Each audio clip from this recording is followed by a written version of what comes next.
If you're a podcast host, listen up, this one's for you. My name is Allie Jackson. I'm the host of Finding Mr. Height, a dating and relationship podcast that I've been doing for 4 years now, sharing my positive and practical approach to dating that's built on my own life experience. And I wanted to share another experience that I've had, my secret behind monetizing my show. It's called Red Circle, and I was just telling my colleague about how much I love their platform. With Red Circle, not only am I getting a seamless hosting experience, but I also love the support I receive in ad sales. It's not just typical ad sales either. It's targeted opportunities based on my show and my life. And the platform is super simple. You just set your preferences and Red Circle matches you with sponsors that align with your show. You can vet every opportunity and their platform gives you great analytics. More recently too, my Red Circle team has brought me opportunities outside of my podcast on social media to really augment the podcast partnerships, bring them full circle. I just can't recommend them enough. If you want to give it a try, go to redcircle.com to get your free trial. That's redcircle.com for a free trial.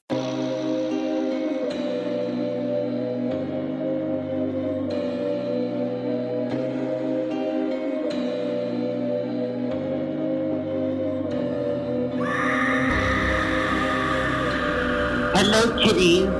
This is your Julie, the Crypt Keeper, and you're listening to Slasher Radio.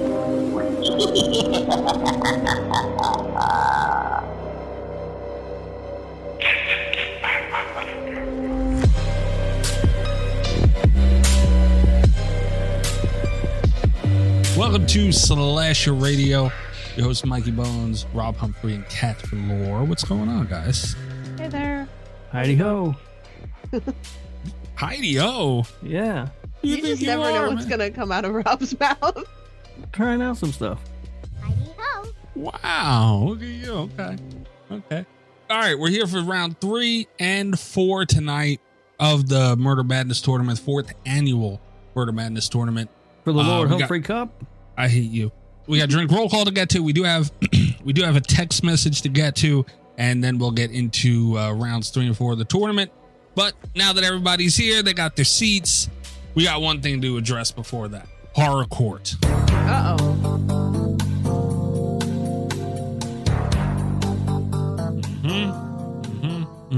Already. Yeah. Mr. Humphrey. Yes, sir. And where are my balls? Want to approach the stand real quick? No. No. Talk to me right here. I'm not walking up there like an idiot. Okay. You know what this is about? I do. Mm-hmm. And I've prepared my defense. And I can't even believe that this is being brought up, but okay. Kat, do you know what this is about? Did you see I do not know what this is about. Okay, you're going to be shocked.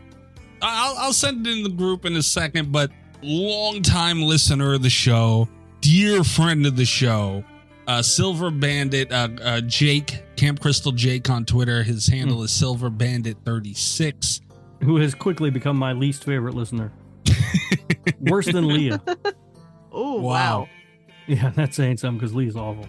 Jake has been, he's in the Discord. He posts crazy horror artwork. Longtime horror fan, longtime listener to the show. We're talking like Jake might have been listening to the show before Chris, maybe. I don't know. They're neck and neck. So Jake's been around a long time. So you're saying he might be a candidate for the Slasher Radio Hall of Fame? Chris, are you making a case for Jake over Chris at this moment, Mikey? Chris, hell of a deal. No, that's not what I did. But Jake did. He did put a video up on Twitter, and he tagged me in it, and he said, "Mikey, he said it." And here is what the video, this is from, I don't remember what episode number it was. It was a long time ago. Do you? What episode number? I got it. Just do it. Just play the thing and then I'll explain this away because this is absolutely nothing. Go ahead. Okay. This is Rob on an old episode of this show. Yeah, people like Art the Clown. Hell yeah. He creeps me the hell out. Yeah. That's it. I haven't watched Terrifier in a while. I should probably rewatch that. That's a good movie. Oh. Yeah. Mr. Humphrey. What do you have to say for yourself? I will tell you exactly what I have to say for myself. In that clip, I said I haven't watched it in a while. It's a good movie. That clip is from the Horror Checklist episode, which is episode 105, which was released September 29th, 2019. God damn. I rewatched Terrifier for our episode on Terrifier, which was episode 214, which was released December 29th, 2021. So 2 years plus later, I rewatched the movie. You guys know how rewatches affect me. You could probably go back before we did the Hush episode and find clips of me saying that Hush is a good movie. You can. The week before we did Hush, Yeah. you said it was a good movie. Yeah. If you listen to the Terrifier episode, I probably talk about how the rewatch got me. This is nothing. Rewatches get me, and what I thought before rewatching a movie doesn't matter. People's opinions are allowed to change. Terrifier was garbage when I rewatched it. Okay. Counter argument. I don't give a shit about your rewatches. I have a clip of you saying Terrifier's good. That's all I need for life. That's fine, but I don't need to be horror recorded over that. I think you've made such a stink over it. I feel like you kind of do. Yeah, I mean, whatever. You brought it up. You played the clip. I told you exactly what happened. Clearly, That's fair. Clearly, that's what happened. God damn, man. Because I will say this. The first time I watched Terrifier, I really liked it, but I think I got caught up in the fact that I blind bought it on Blu-ray without even really knowing what it was. And I wasn't expecting much from it. And so it was better than those expectations. But sitting down to watch it now, it's not a good movie. So you're not allowed to watch movies again is what I'm getting from this. Because you seem to get things right more often than not the first go around. And then you somehow fuck it up. That's not true. I see the truth of what a movie is on the second go around. That's why I now know Hush is a bad movie. Hey. Yeah, that's fucked up too. You gotta stop doing that. All right. Well, again, I have a clip now of you saying that Terrifier is good. Greg almost lost his mind. He couldn't believe his Terrifier hater brethren betrayed him. Yeah, but that's what happened, Greg. That clip was from 2019. I've been dealing with you for 5 fucking years, dude. More than that. Apparently. Goddamn. I'll be honest with you. I don't remember doing this horror checklist episode. I don't know what it was. There's another person in that clip. I don't even know who that is. I couldn't identify that person. Like, that was so long ago. I think it's me. That's you? Didn't sound like you. Well, I had a very different mic then and other things. Yeah. Yeah, that was me.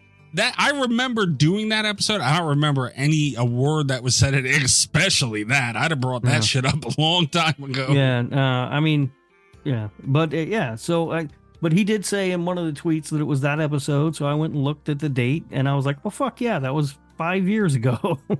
Yeah. Well, I don't even think that's it is still on the feed. Yeah. It is, yeah. 5. We're up to like 320 something right now. Yeah, I think that was like the first. I think that was the first show where you were on the show. I believe, if I remember correctly.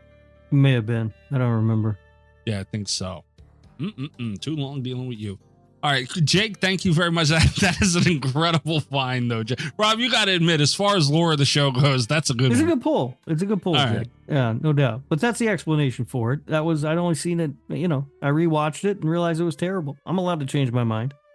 Kat, what's the verdict here? He's allowed to change his mind, but fantastic clip. Love the deep dive. Yeah. What was he doing back there, man? God damn. That's what I was wondering too. Like, who goes back that far? What are you doing? You just searching stuff out, Jake? Stop it. He's looking for shit. I think he's digging, Jay. He had to be. Get a hobby. What if that's what he was looking for? Imagine how many thousands of hours worth of audio he listened to and shit. He's like, I got it. Terrifier. All right. Text message. No, drink roll call. What are you guys drinking? I'm drinking cheer wine. Oh, there you go. Okay. I have some of my lemonade lightning moonshine. Ooh. Yeah, it's been a day and I need a little help getting here right now. So here we are. I understand. I've been drinking a lot of water lately. Oh, yeah, because you've got your fancy new water bottle. I do. And I've been drinking, hitting my water goal every day, except for yesterday. Got all messed up because I went out with my kid to a concert and stuff. But so that's been fun because I've been peeing a lot.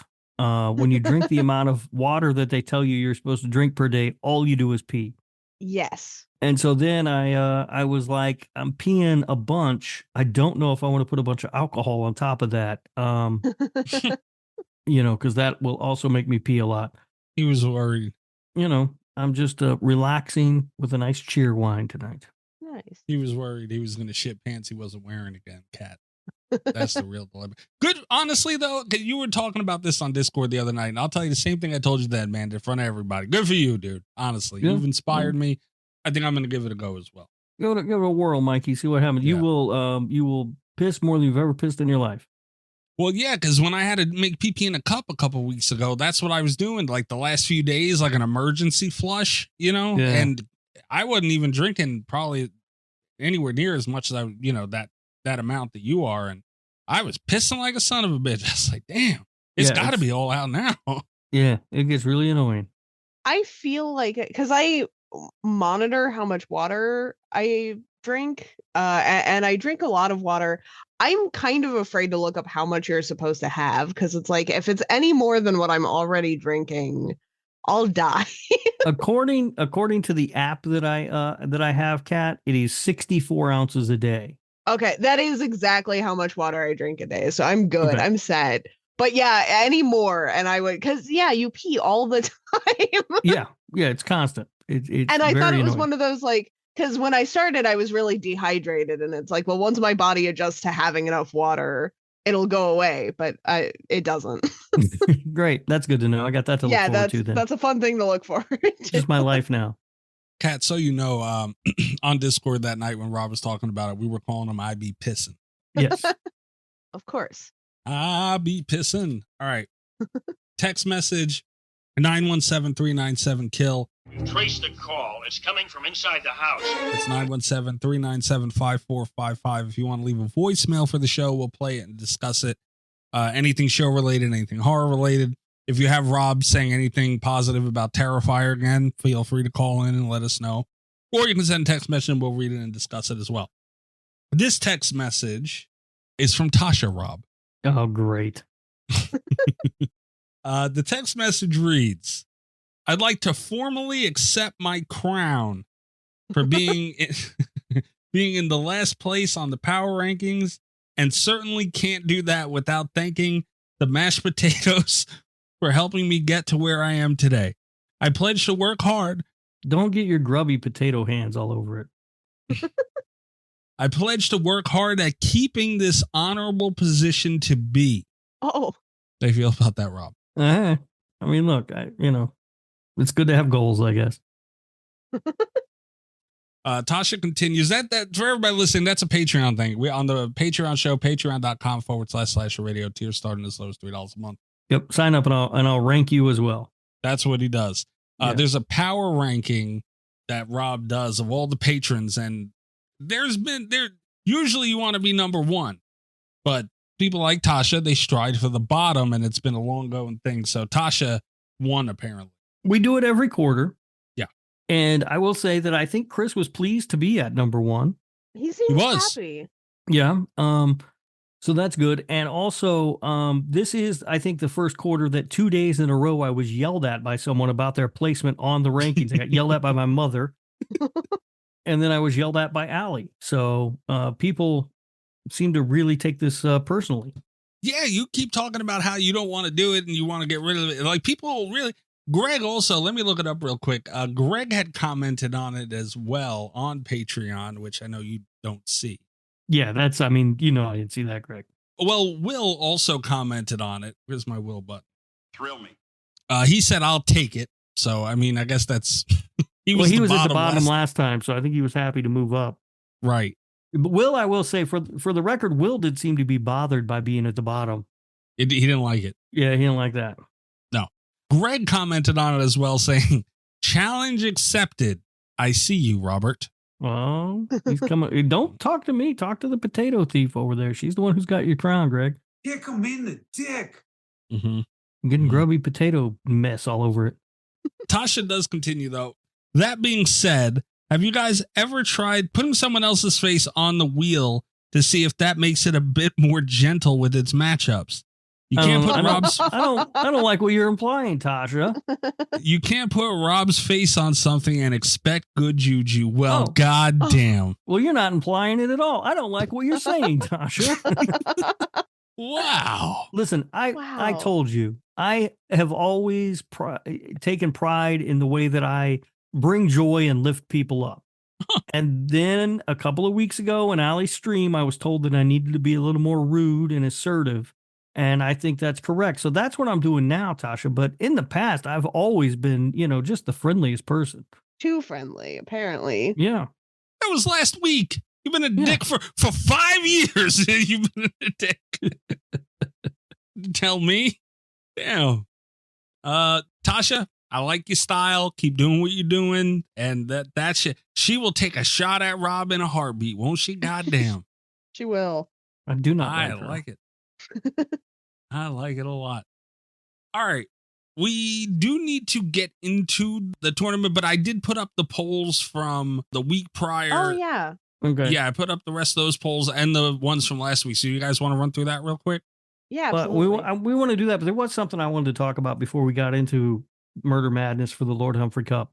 Not the Lord Humphrey Cup. You're right. I'm sorry. The Vernal Lord Humphrey Cup. God. And that is Winnie the Pooh Blood and Honey 2. Yeah. It had its limited theatrical run this week. Not sure if it's showing any place beyond now. It was a Fathom event. And I got a chance to see it. And I don't want to talk about the movie because I don't want to ruin it for everybody who didn't get to see it. If you haven't seen it, go see it. It's really good. But they did do a thing where they played like an introduction from the director. Okay. Before the movie. And it was the director and some other guy. I don't know who the other guy was. And they were talking about the upcoming Poohniverse. Which I was very excited about. I do wish it had a better name because you can really take two things away from that. One, the first word you can hear is Pooh, which I get comes from Winnie the Pooh, but also kind of, means poop, and that's not great. Or the first word you can take away from that is the word poon, which means a whole different thing. Better than the first, though. But they have come with Poohniverse. So here's the deal. The next movie, it looks like, is going to be Bambi the Reckoning, which I think we all knew. Yeah. And they talked a little bit about it, and then they showed a clip. They chose an awful clip that's mostly people talking. I don't know why they chose to show that one, but then we did get a chance to see Bambi, and it is not what I expected. It's a giant deer. Oh. What? Yeah, like Bambi rams a car, and the deer is bigger than the car. Yes. So yeah, this isn't just a regular deer. And now I don't know if the movie's going to explain why Bambi grew to be so big or not. They didn't elaborate on that, but it looks great. I'm looking forward to that. And then they said, and I don't know if this is the order that they're coming out or not, but the next movie they talked about was the Peter Pan movie. I'm mad at that. And the other guy, not the director of the Winnie the Pooh Blood and Honey 2, but the other guy, he said that this was the one that he was most excited about. It will be the darkest of the movies that they're making. Love to hear and Kat, I think you'll find this interesting. He said that when they were making it, the influences for writing and going into making this movie, they looked at The Black Phone and Inside. Ooh. So that's two very different things. Yeah. So that's what we had to look forward to there. They did mention that Tinkerbell will be in the film, and that she thinks that heroin is magical pixie dust. Dear Lord, man, why they got to do Peter Pan like that? So we've got that one to look forward to. And then also coming, obviously, is the Pinocchio movie. They showed a concept sketch of Pinocchio. He looks awesome. And they did confirm that, yes, he will have a telescopic nose that he uses to kill people. Yes. This is what we needed to know. Yes. Yeah. So there's that. Then they did confirm that next year we will get Poohniverse Monsters Unite, where these characters all come together in a film, and some surprise characters, they said. That was a thing that was going around online. There was a picture. Some people were wondering if it was a joke or not. I was one of those people. I thought maybe it was a joke. It is not. It is a real thing. They said 2025 for that. And yes, they did confirm we will be getting Winnie the Pooh Blood and Honey 3. Great. This is all good news. I'm so glad to hear all of this. Yes. So a lot to take away from the screening that I went to there. And if you get a chance, see Winnie the Pooh, Blood and Honey 2. It is even better than the first one, and the first one was already awesome. Are we going to cover the universe on the show? Are we going to have ongoing coverage of this? I think we'll have to. Mikey, no, I don't think so. Do you want to be the correspondent in charge of that, Mikey? No, I don't. No. Have you seen Winnie the Pooh, Blood and Honey? No, I haven't. Well, then, how do you know it's not great? I have no interest in watching that movie. All right. Well, it's great. None whatsoever. And the sequel is much better. And I have heard people who did not like the first one that I know who did see the second one. They loved it too. So it's people seem to really like it. I don't care. That's good to hear. We need more. No, it's not. Winnie the Pooh, Blood and Honey love. Yes. I'm on the other side of this one. And Peter Pan, just disgusting. Absolutely disgusting. I don't remember the name of that Peter Pan movie. Do you, Kat? No. Blasphemy. Peter Pan Blasphemy. That's the name of the movie. Oh, Peter Pan Neverland Nightmare. It's kind of a cool name, not gonna lie. Well, that sounds like a whole different kind of movie. Yeah. Yeah, not gonna lie. That's kind of a cool name. But still, they shouldn't be doing that's fucked up.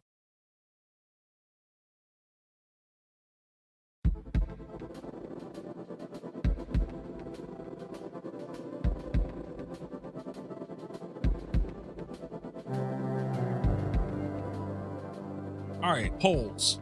Yes, polls. This is where, guys, follow us on Twitter @SlasherRadio. After each round, we'll post, just to get a gauge of what you guys think. We'll post polls, interaction, and whatnot. A lot of people listen to this show and just don't fucking interact. It's the most mind-blowing thing I've ever seen in my life. Get involved. The first matchup was Child's Play versus Cujo. And this was a win for Child's Play at 62.7 to 37.3. That's just wrong. Yeah. No, I think that's correct. Rob, you're crazy, man. We went over it. Cujo was my number 90 movie. That's on my top 200. I don't remember what Child's Play was, but it was higher than 90. Also, 5 spots ahead of Cujo on my 200, Mikey. I Still Know What You Did Last Summer was number 85.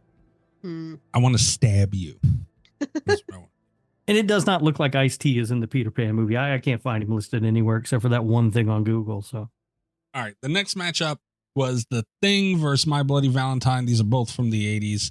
And that was a win for The Thing, 81.5 to 18.5. I got to be honest with you. Even 18.5 for My Bloody Valentine seems high. Yeah.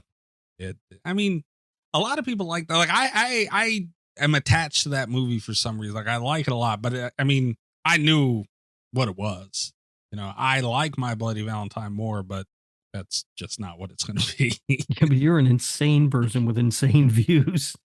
But a realistic sane person. Okay. The next matchup was Friday the 13th, Part 6, going up against Evil Dead. And I was very interested to see what people thought about this one. Slim margin. Friday the 13th won 59.3 to 40.7. Glad it's a slim margin. Yeah. That makes me feel better about losing that one. What's funny is I don't remember what won any of these matchups. Friday won. Did it? Yeah. The next one was maybe the toughest one for me. I don't remember really. Hellraiser, the original 1987, going up against the original Nightmare on Elm Street. Oh, yeah. Nightmare won this one 79.3 to 20.7. Yeah. People get it. That's too wide of a margin. Yeah, I think people are starting to come around and realize Hellraiser is not that great. The original movie's really good. It's not about Hellraiser not being great. It's about Nightmare on Elm Street being really, really great. Yeah. I don't like that, though. That's a wide, unfair margin. But this one, the closest one yet, maybe the closest one out of all of them, or about Devil's Rejects going up against Freddy vs. Jason. How is that close? I don't. What happened to people? It's super close. 56.7 to 43.3. I agree with that. It should be this close, I think. Devil's Rejects really good. But what won? Freddy vs. Jason won. Okay, good. Yeah. I mean, at least we got that going for us. Yeah, Freddy vs. Jason, though, like, it was what it was. It wasn't, it had Freddy and Jason in it, sure, but we're talking like horror movies, and I don't know, like it was a superhero mashup as opposed to Devil's Rejects, which was its own thing. Was it really though? I mean, yeah, I think so. I'm not so sure it's super original. I mean, it's they had a lot of original things in a kind of traditional concept. Rob's gonna give this movie nothing. Never. It's not good. It's not a good movie. I don't like it. Okay, this one was an even slimmer margin. Let the Right One In versus Shaun of the Dead. Let the Right One In won 53.8 to 46.2. That's a fair margin. What was the margin? 53.8 to 46.2. It's a fair margin, but I maintain that it's the wrong choice. I maintain the cat's wrong. Also fair enough.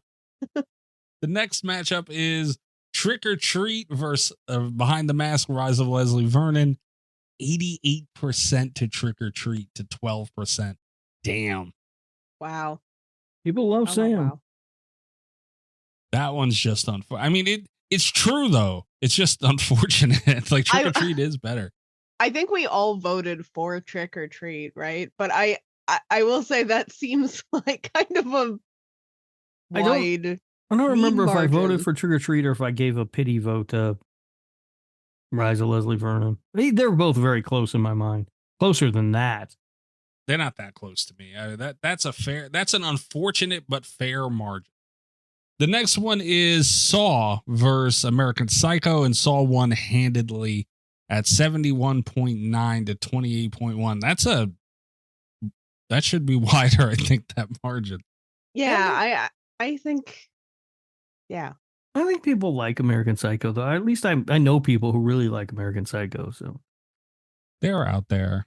I'm not surprised at the margin. I mean, I still haven't rewatched it. I said I was going to. Who knows? Maybe it'll be my favorite movie ever once I do, but I remember not liking it. I think there's just more people who don't like Saw. And by that, I mean, like, that gore. And there's just some people who just see it as that. And that's it. So that probably hurts a little too. Yeah. The next one is Alien vs. Suspiria, and Alien won 92.9% to 7.1. That's insane. No, Rob, it's not. We're about to get attacked, I think.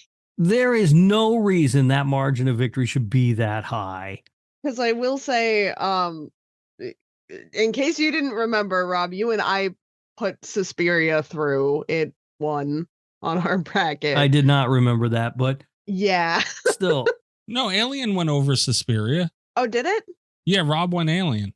Oh, okay, never mind. Oh, did I eventually go Alien? I know I had a really hard time deciding, so I would have believed I went either way, but there's no way Alien should have won by that wide a margin.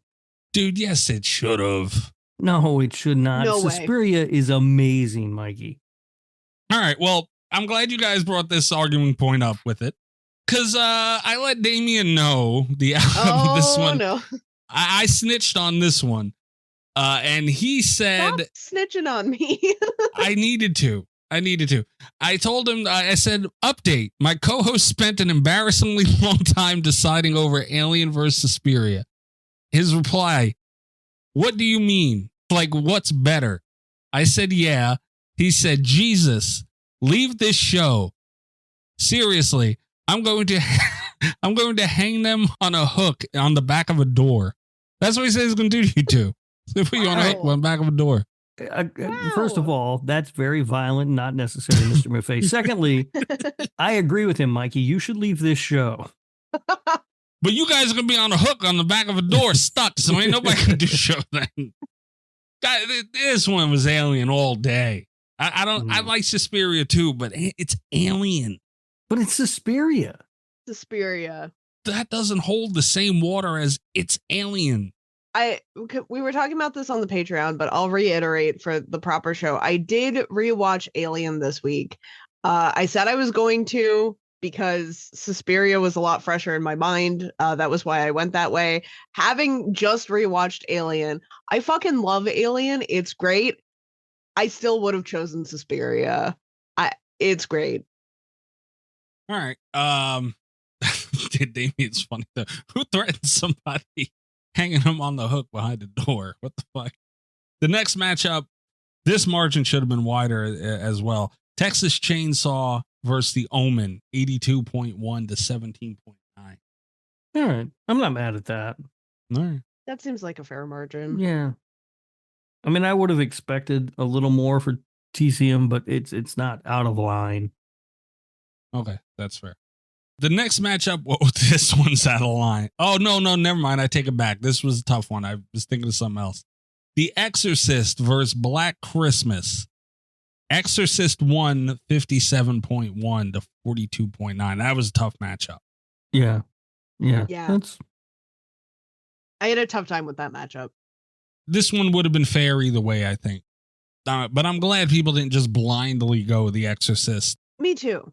Yeah. This margin should have been wider, even though it's at a 96.8% to 3.2. This is Halloween versus Carrie, Rob.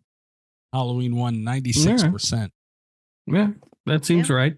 3.2 people thought Carrie's better than the original Halloween. I mean, I wonder, I worry for them, but all right. Fair. Event Horizon going up against Candyman. Candyman won 72.4 to 27.6. That's fair. Good for Event Horizon though, because I'm kind of surprised there were that many people that. Oh, it's just Me Chris too. creating burner accounts. It might have been. The next one was Bride of Chucky versus Funny Games. Bride of Chucky won 85.7 to 14.3. Big margin. That's too close. The next one, oh God, I'm still mad at you guys for this one. Silence of the Lambs versus Scream. Horror died last week. And this one was Scream, 66.7 to 33.3. That is a very fair margin in my opinion. Yeah, Silence of the Lambs wins, it is. Well, no. I lost sleep over this one, man. Goddamn. I will say this is the one that I feel the weirdest about, and I'm just in such a weird place with the Scream franchise right now. I like to think this is what I would have done anyway. Well, I think it is because Silence of the Lambs it's hard not to be impartial right now because like Scream is kind of irritating me currently. And Silence of the Lambs is clearly the better movie. No, it's not. The original Scream movie, forget, like, it doesn't matter. That's like saying Hellraiser, the original's bad because of what all those horrid remakes did. It's not fair. Not remakes, but, you know. But it doesn't matter. I'm not even talking about that. I'm talking about the first Scream compared to Silence of the Lambs. Silence of the Lambs is a better movie. I don't think so, man.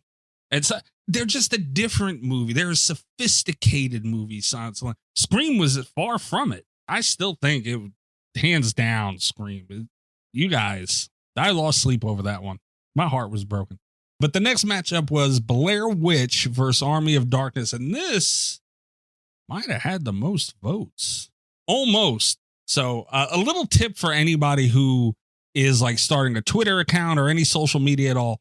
Post about Blair Witch. Whenever you post something about, I posted something about Blair Witch once. It got like 2,000 likes or some shit. Like it just blew up for no reason. Just because people go nuts over Blair Witch. But Army of Darkness won in a margin of 54 to 46. This one was close. I'm mad at everybody. Feels a little too close for comfort. I think it feels fair because I did have a hard time determining which way to go in that matchup because I do think that Blair Witch had more impact than Army of Darkness.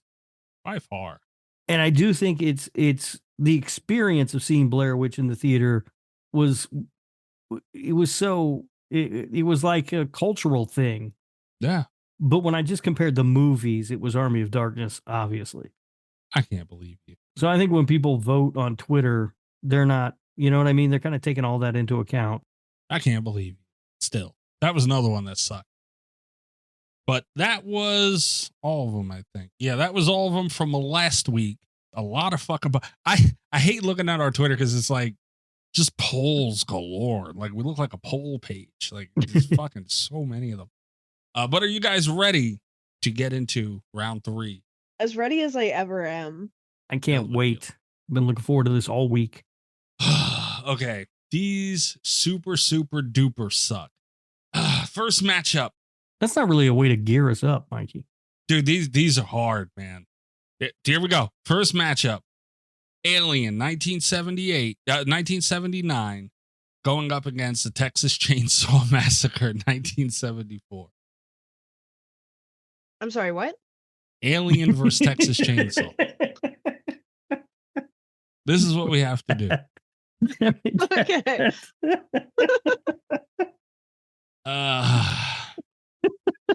That's so funny. What the hell's wrong with you? Okay. I'm good. Man. I mean, this one, listen. If you guys want to talk this one out, feel free. It's easy for me. It's easy for me too, and I have a feeling it's easy in the opposite direction. All right. Mikey, I hope you're ready to tie break this one. Yeah, because I'm picking Alien. Fuck. It's got to be Texas Chainsaw Massacre. Fuck. Welcome to Murder Madness, Mikey. Yeah, this sucks, man. All right, iconic movies on both ends. Very different movies. Oh, this one's really fucking hard, man. And I had a hell of a debate the other night with, or last night when recording this, with Will and Allie on our Discord. And well, it was actually Allie's Discord for a movie night. We were talking about possible matchups in Murder Madness, and Halloween versus TCM came up, and Will was defending the shit out of Halloween. We went through a lot of different factors, and Texas Chainsaw 2 was another big argument there against Halloween. It's like when you're comparing two things that are so great, you have to start really looking at certain things. You've got to start nitpicking. You have to, right? Oh, fuck. And this was something that I went through because Rob, for a while after we did our first, after we did Murder by Numbers, Rob got really mad at me because I hated Halloween. And it's like, I don't hate Halloween, but like when you get that far into the nitty gritty, you really do have to just like find stuff to complain about. Like that's the name of the game at this high a level. And Kat hates Halloween. So. I don't hate Halloween. Rob, I'm going to let you know now, I'm leaning Texas Chainsaw, but I'm willing to listen. And let me say, the reason I'm leaning Texas Chainsaw is Alien had an $11 million budget. Texas Chainsaw had $140,000 to work with. Yeah, but Alien looks like a movie that had an $11 million budget. And Texas Chainsaw Massacre looks like a movie that had about $20. No, Texas Chainsaw Massacre looks like it's real. It looks gritty. But it objectively doesn't look like they spent any money to make it. Well, they didn't have it, but still the shit they were able to pull off, man. I mean, come on now. I'll throw this out here, not going on like the negative route for this, but these are two of the most atmospheric horror movies from the 70s, maybe of all time, actually. Like Alien does a really good job capturing that claustrophobic spaceship, vibe that it's going for, but you really do feel like on the other side of that, you feel like you're there, like in the environment when you're watching Texas Chainsaw Massacre. Also, like it does a really phenomenal job of just being immersive. Yeah, I mean, look, they're both great movies. I just prefer Alien to Texas Chainsaw Massacre. I think that Alien, well, first of all, Alien doesn't have Franklin, so you get points for that. Alien doesn't kill Franklin though, so yeah, but Alien Franklin's death isn't satisfying enough in Texas Chainsaw Massacre. And I think that a lot of like I don't know, like to me, Alien is the score is obviously much better. I don't think much of the Texas Chainsaw Massacre score. I think that the effects in Alien are amazing. Now, granted, like you said, they had a lot more money, but like the fucking chest burster, the face huggers, all that stuff looks incredible. It does. The design of the xenomorph, it all just looks so amazing. Ripley walking around, being a badass. And when I think of Texas Chainsaw Massacre, like, it's funny because it's seen or thought of by a lot of people as like this horrible, terrible, gory film and everything, but it really isn't. You don't see much. That's a testament to how well it's made. Right. I will say that's my thing with Texas Chainsaw Massacre. I say this every time we have a bracket, but there is not a movie that is edited as effective. There's not a horror movie that's edited as effectively as Texas Chainsaw Massacre for making you think that you're seeing things that they are not showing you. Because you still see it on goriest movies of all time lists, and you don't see shit go down in that movie. That was brought up last night, and that's what I said. I was like, you feel that way because the movie makes you feel that way, and that's how you remember it. It puts you in that movie. And you could say the sets of Texas Chainsaw and Alien are both as effective at, that movie's world as each other. And Texas Chainsaw, granted, they didn't have to make a spaceship and shit, but still, they still pulled that off to the point where it hasn't been recreated to that degree to this day. And Lord knows that poor fucking. Well, according to you and every other dumb motherfucker on the planet, Rob Zombie did it with Devil's Reject. But not to that degree, though. Like, he tried to do this. That's what he tried to do. And he did a pretty good job. It's not Texas Chainsaw. No, I mean, to me, it's Alien. Like, they're very close, though. Look, these are both amazing movies. Alien, to me, is the best sci-fi horror movie ever. Yes. So I wouldn't call, I don't really consider Texas Chainsaw a slasher. I know a lot of people do, but I wouldn't call it the best slasher ever. It might be the best hillbilly horror movie ever, though. Hillbilly horror. Definitely. The only other one that I could think of that might rival it is Deliverance. Rob, I'm going Texas Chainsaw, man. All right. I mean, I've not heard about it or anything. I just prefer Alien, but I get it. And I know Damien Maffei gonna whoop my ass. I don't know. He's in the Texas Chainsaw. Yeah, game. wait a minute. Yeah. This is the one Damien can't be mad about. I'll make sure he knows about it, though. Yeah, I'm sure I'll hear about it. But it's really, like I said, when you're comparing two things that are so great, and these are like Mount Rushmore movies, you have to look at certain things. And man, it might have fucked it up. Who knows if Tobe Hooper would have worked it, but give a movie $11 million and see what the fuck they could do, and it might have fucked this movie up where it would have got carried away. Texas Chainsaw, it would have, maybe. probably. It might have.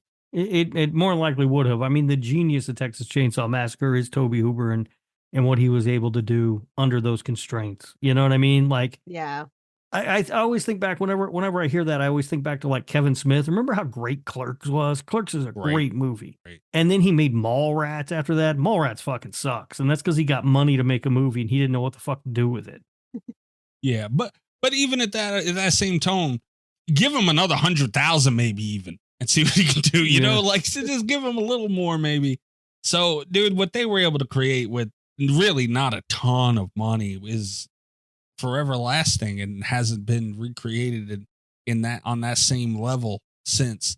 We've seen great space movies since Alien. Space horror, none's better. But we've seen, there have been really good space movies since then. Most of them aren't in the horror genre, but there are some. I gotta go Texas Chainsaw. Well, there've been good hillbilly movies since Texas Chainsaw Massacre that aren't horror. Fucking Sling Blade and shit. That's a good one. Are you fucking talking about space movies that aren't horror? We're talking about other movies that have hillbillies that aren't horror. Not as good as Texas Chainsaw. All right. The next matchup, that one sucked. This one, The Exorcist, 1973, going up against Halloween, 1974. Oh, shit. So one would believe this would be an extremely difficult choice for me. Luckily for me, I have my list. He's got a cheat sheet. Rob, real quick about your list. Hang on. Uh-huh. That list, we put in there that there was a heavy dose, and we compared it to the Portnoys that we do at the end of our episodes. There's a heavy dose of what we like more. We're talking, I know that plays in here, but this is mostly what's better. Yeah, but I only go to the list when it's really close. That's fair. I mean, Okay. I refer to the list throughout because it's fun and funny and to piss you off about Cujo and stuff. But Son I of a only bitch. use the list when it's really close. These two are really close. Halloween was my number 2 and Exorcist was my number 3. That's how God close they are. damn. But Top it's 3 movies. but it is Halloween. I think it is. And again, I mentioned before, these are still the only 2 movies that can still really scare me. I think it is. If you guys are both going Halloween, am I okay to toss a pity vote? I can't believe we're at a place where I'm tossing pity votes to The Exorcist. But are we comfortable if I do that? We all know you hate Halloween. It's fine. Not as much as Rob hates Urban Legend, though, Kat. So at least you got that working for you. At least I have that. Everybody, it should be mentioned, this is the upper left quadrant. God damn, I thought we were getting away with it. Greg said it helped Motherfucker. him when I told him what quadrant we were in. We Oh. cannot go around listening to Greg. We do this for the listeners. God Kick damn him it. in the dick. Yeah, we can't clean sweep this one way or another. I think it's Halloween. And it's just really like Exorcist was great, but which one are you going to sit and watch? I feel comfortable like tossing a pity vote to The Exorcist. If I had to think about this really hard, I'm not sure which way I would go. They're really, really close. Yeah, I'll go Halloween. But it does feel really weird to me to not have any votes for The Exorcist is kind of Yeah. where I'm at with it. The God thing is damn. I do kind of prefer Halloween. But then I look at like, and I don't know how much this means, but we were just talking about like the best hillbilly horror and the best like sci-fi horror. The Exorcist is the only good exorcism horror movie. Right. I like mean, we mentioned it last week or 2 weeks ago or whatever, where they've just been remaking The Exorcist for 50 fucking years. they've just been doing that same shit since then, but worse. And it's like, Yeah. man, Well, let's not act like they haven't been making slashers and making some bad ones too, though. There's some That's bad true. fucking, yeah, there's some bad Halloween movies within that franchise. But I mean, that's with Yeah, anything. like Resurrection. Hey, you know what? You know what? You see the things you make me do. Trick or treat, motherfucker. I didn't even want to do that. You made me do that. I hope you're happy with yourself. Yeah, I think it's Halloween. Damn. It sucks how easy that is, but I just prefer Halloween so much more. It has to mean something, you know, as I just said about Rob's list, but still it's like there's something about Halloween that I think is just, it was done better. Oh no. The next matchup sucks so bad. Have we moved down now to the lower left-hand quadrant or? Yes. Okay. The next matchup is Candyman 1992 against Bride of Chucky. Oh, fucking, what are we talking about? This is probably the easiest one we'll get all night. It's Candyman. Oh man. Look, Bride of Chucky should be proud and is really kind of lucky it got this far, all right? It is not lucky. it's a little bit lucky. I don't think so. Bride of Chucky beat out Funny Games. I think that was a fair win. It was a lucky win. It was lucky that it went up against Funny Games. I don't know, man. Bride of Chucky beats a few things in here. Oh, it beat the Leprechaun. God damn it. See? Yeah, it beat the Leprechaun and then it beat Funny Games. Yeah, So it's like that team in the basketball tournament that has a good run because it gets a lucky draw, and then it gets to play the team that got the upset in the first round, but then it has to run into some real competition. Candyman, clearly. Rob, you got to admit, though, there's some shit on here that Bride of Chucky will fuck up. Like what? I don't know. Like, I mean, so far, the movies have been Alien, Texas Chainsaw Massacre, The Exorcist, and Halloween. it ain't going to fuck those up, sure. But like Ringu, it'd be. Oh, well, yeah, if you're talking about anything in the tournament, I mean, yeah, In the sure, 90s. Jeremy Milton's in that motherfucker, but There's some movies on here. It'd have made its way through the 90s pretty well, but god damn it. Kat, can you go Candyman officially real quick? Oh yeah. Bride of Chucky pity vote. Officially. I'm a little offended that you didn't make that a sweep. honestly. Yeah, a little bit. Come on. I know. I'm aware. Like I'm clear. I stated pity twice. I'm aware. I'm being nice here. This is my heart. I know what Mikey it is. hates Tony Todd, confirmed. That is not true. All right. Next matchup, Silence of the Lambs, 1991, going up against 1992's Army of Darkness. Oh, God damn it. You guys can talk about it if you need to, but especially the caliber of movie it beat last week, I don't want to hear it. It's Silence of the Lambs. You didn't even vote for it last week. Now It's going up against Scream. It's a better movie than Scream. Not arguing that again, but come on. Better is greater than fun, guys. I have to go Silence of the Lambs. I'm contractually obligated. I want it on the record that I would rather sit down and watch Army of Darkness. That's fair. It's more fun.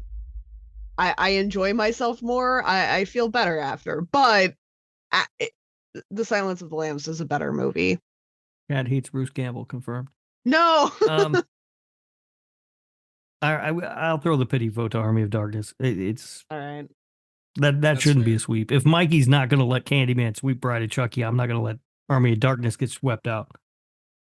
God damn. All right. That's going to be an interesting, like, these movies couldn't possibly be any more different if they tried to be. No. So that's going to be interesting to see how people go on that one.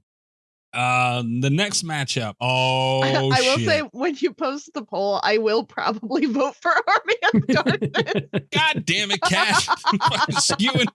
skewing the numbers. You know, honestly, though, like, I feel like the Twitter votes are like a different caliber.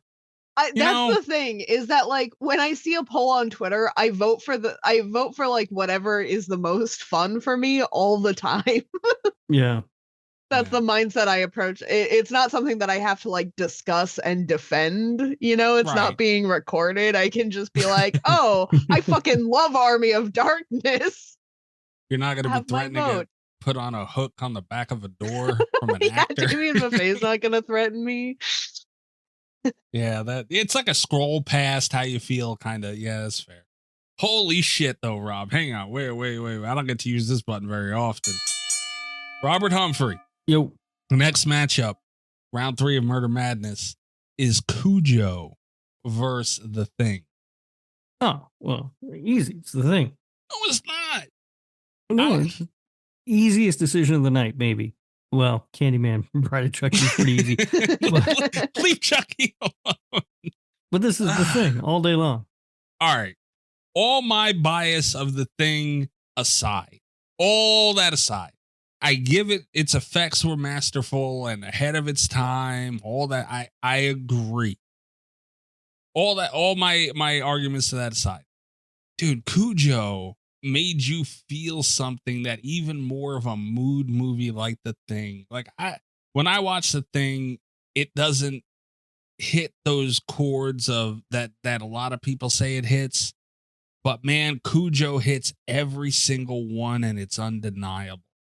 One thing I'll say about The Thing real quick, and Cujo, I guess, is that they're both very atmospheric in the sense that, like, The Thing is so, like, frosty and isolated, and Cujo is, like, very sweltering and ridiculous. Yeah. And I think it's crazy that Cujo was able to have that effect while also being filmed in a very frigid environment. Like, the full uphill battle that they had to make that feel like a summer, like, heat inducing movie is very impressive to me, and I think it makes for a really interesting matchup here environmentally. Yeah, that's true. The Thing has better music, it has better effects, it's shot better, it has Kurt Russell in a badass floppy hat. I mean, what more do you want? Well, here's what Cujo had to counter Mr. Russell. It had Dee Wallace. But she ain't wearing a floppy ass hat. She's not. But in her prime, man. And it doesn't have Keith David.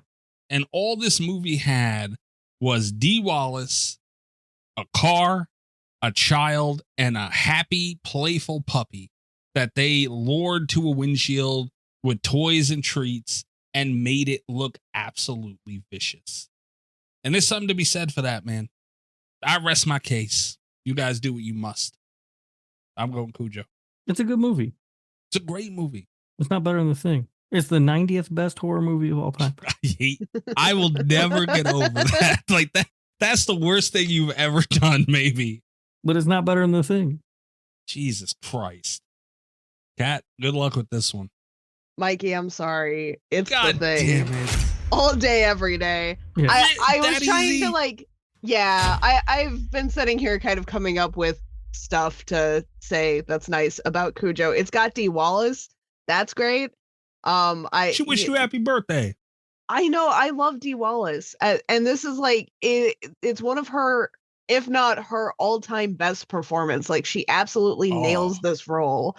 There's nothing that I would change about Cujo, but it's not the kind of, like, from the base level, from the writing level, from the concept level of these two movies, it just doesn't have the scope or the potential of The Thing to terrify.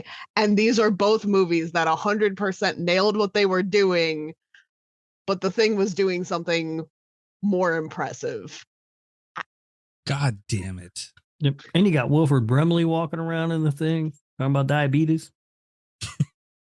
I will say, diabetes, goddamn.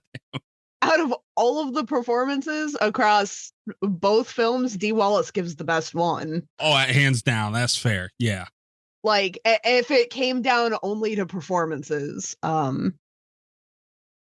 Cujo would have it. But just the scale, the epic scope of The Thing is just, and that lingering paranoia after watching it, you know? God damn the both. It's good. Just, Mikey, like The Thing. What is wrong with you? I can't do it, man. I can't fucking do it. Next matchup. Oh, boy. It's Friday the 13th, part 6. Going up against the Nightmare on Elm Street. Ruh-oh, Raggy. I mean, I feel like it's Nightmare. Really? Yeah, I think it's a better movie. No way. I mean, Really? Friday 6 is a lot of fun. But, and I would say it's more fun than The Nightmare on Elm Street, but I don't think it's a better movie. Holy shit. I don't know why you're surprised. I'm the only one with the Freddy tattoo over here. From that girl you picked up, you and her got it together, right? I reminded Greg of that in his chat. Why does Friday, why is this? Damn. It's true. Friday part 6 is a lot of fun, but that's the kind of movie they were trying to make, man. Yeah. Is it as big of a knock? No, I mean, I don't think it's a knock on the movie that it's fun. I love it. It's my favorite in the franchise, but I think it's better than Nightmare, or Nightmare's better than it. Just from a quality standpoint, it's a better made movie. Is it that easy for you, Kat? Oh, 100%. God damn. All right. I mean, I think it's kind of surprising that Friday 6 got this far, to be honest with you.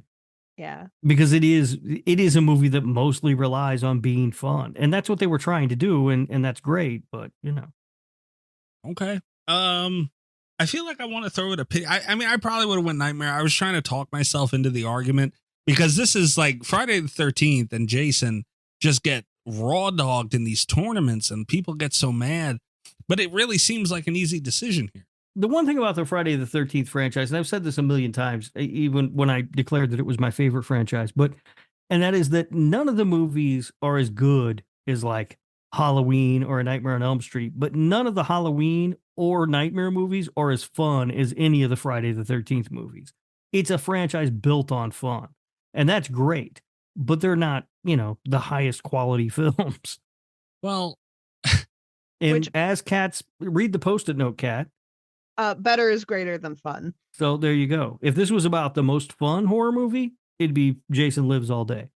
I do want to throw this out here, though, because Rob says that a lot. I do actually think that A Nightmare on Elm Street is one of the most fun franchises. I won't say that it's overall more fun than Friday, but I will say part 6 is maybe the only Friday movie that I think is, well, Jason X, obviously.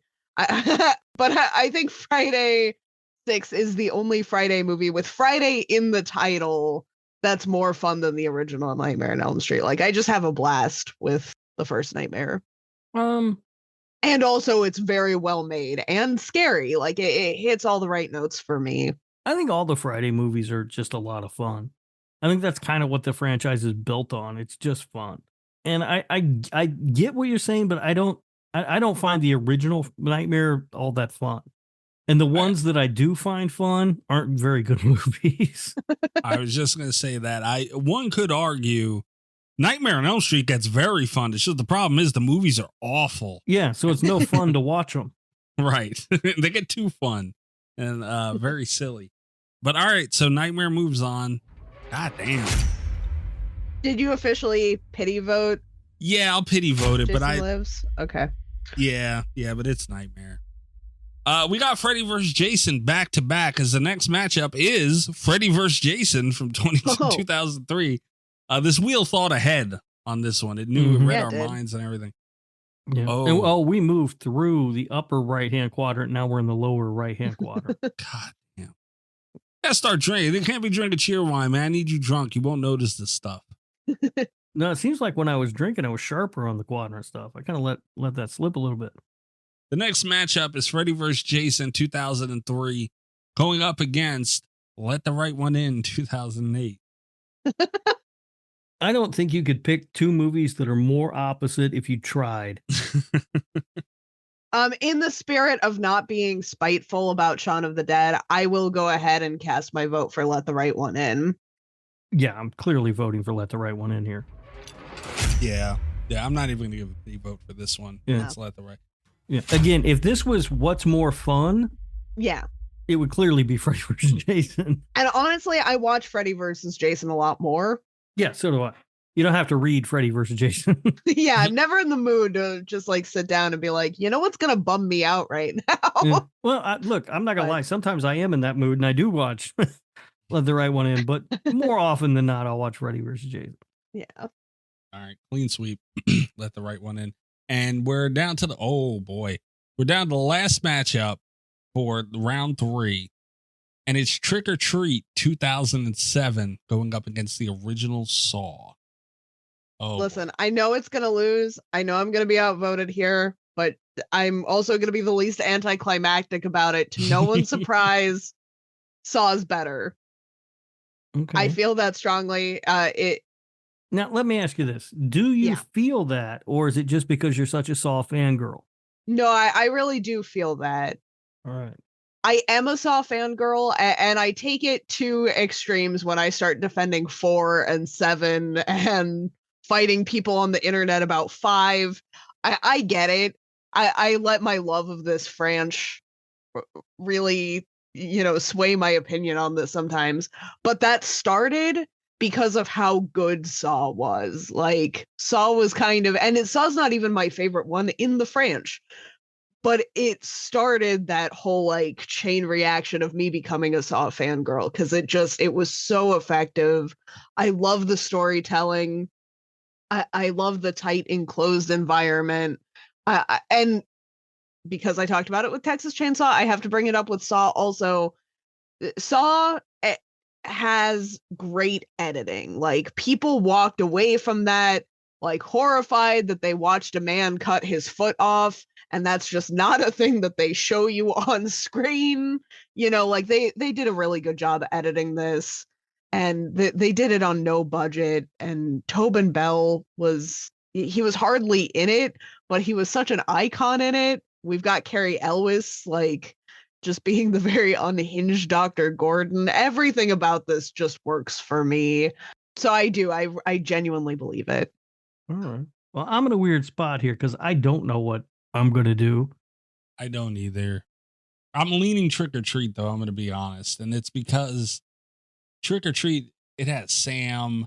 It has, like, and obviously the original didn't have, well, I guess Amanda technically was in the original. I don't know. But she wasn't really in the movie. But Tobin Bell, and you have Billy the Puppet. Those are icons now in horror as well. Yeah, that puppet that ain't making the case for Saw. I'll tell you that. I hate that stupid puppet. They better keep Nick Cage away from Billy the Puppet, though. I'll tell you that. Stop that. But that's a whole nother story.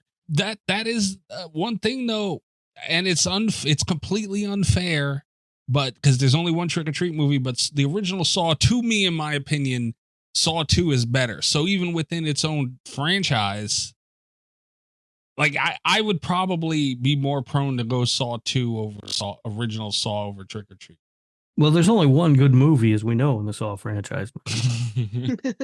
Don't make Cat scream it again. Rob also likes Saw 2. Stop it, Cat. Going on record. That is our secret. What are you doing, Rob? Do you know yet? Because I really like the first 2 Saw movies, especially the second one. But the first Saw that movie was huge.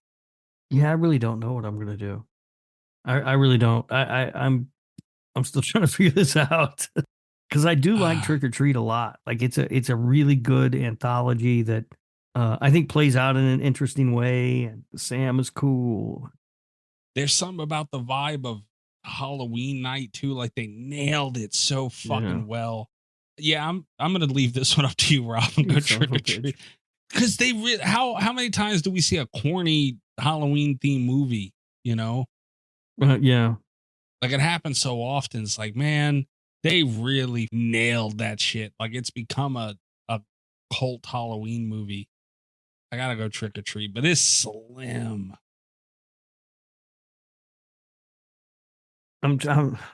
So here's the other thing. I haven't seen Trick or Treat in a really long time, and I'm constantly annoyed by Saw, by just, the Saw franchise. And I feel like I'm holding that against the Saw, the movie Saw, which isn't fair. Yeah. You can't do that. That is not fair. I'm going to do it. I'm going to pick Saw. Okay. Saw moves on. In the interest of being fair. You can't blame that on, because it's fans and everything else annoy me so much that I can't hold that against the movie. And that's true too, because you see Saw now and fucking Saw. You have oh God, what was the one that Spiral? And everybody's on their fences about that, and that pissed a lot of people off. And then the new one, Socks, was what it was, and that pissed some people off too. So what drove me nuts about Socks was everybody talking about how it was like the best movie ever, and it's like, this is garbage. What are we doing? but you see, part of that is because it was able to recapture that nostalgia of the original. Like they were getting back to that, and that's what people really got behind. And it probably did make people overreact because of how big the original Saw was. You couldn't go anywhere without someone talking about that movie when it came out for a while. I'll never forget sitting in the theater with my son and watching that, and he looked over at me and he goes, "This is really bad, isn't it?" See, yeah. Yes, it is. You've done well, son. That's fair. I'm not mad at that. That's fair. Okay. All right. So round 3 is done. And again, I haven't seen Trick or Treat in a really long time. I feel like if I rewatched it, I might kick myself in the ass for voting that way, but that's where we're at. I also keep meaning to rewatch Halloween. The thing is, Trick or Treat. The thing about it is that I don't like anthology movies. And even though I know that this is one that I like, when I sit down to watch a Halloween movie, I'm still like, there are so many of these that are just normal movies that aren't anthology films. 13 of them with Halloween in the title. Yeah.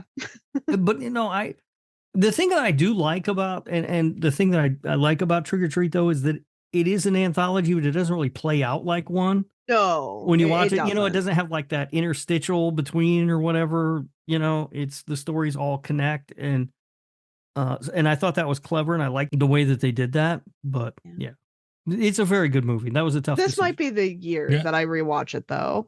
Yeah, I rewatched it recently, and it's been longer since I've seen Saw. It's probably been since the 14th of last month since Cat seen Saw, if not sooner. I will say, sometimes when people say that it's been a while since they've seen that movie, since they've seen Saw, it's just been Valentine's Day. And then I have to remember that not everyone does that. No one does that but you. You're the only one in the whole world. I haven't seen Saw since Kat made me buy that box set, all the movies to watch them for this show. So yeah, she is. She came in and made you buy every movie in a large franchise and watch them all. I don't know how you got away with that bullshit, Kat. Yeah, that's true. Honestly, what happened is I asked if we could talk about Saw because I figured that we would pick like a movie, and Mikey was like, which Saw movie? And I was like, any Saw movie, all Saw movies all the time. And Mikey took that verbatim because it was like the first episode that I had chosen. So Mikey took that really verbatim and it was like, Rob, we're watching every Saw movie. And at that point, I couldn't back down because it's like, I won. That's the goal. I could just do this one episode and leave, and Rob still has the Saw box set. Yeah, you know who fucking lost? I'll tell you who lost. All right. Thank God for Walmart and their $25 box set or whatever.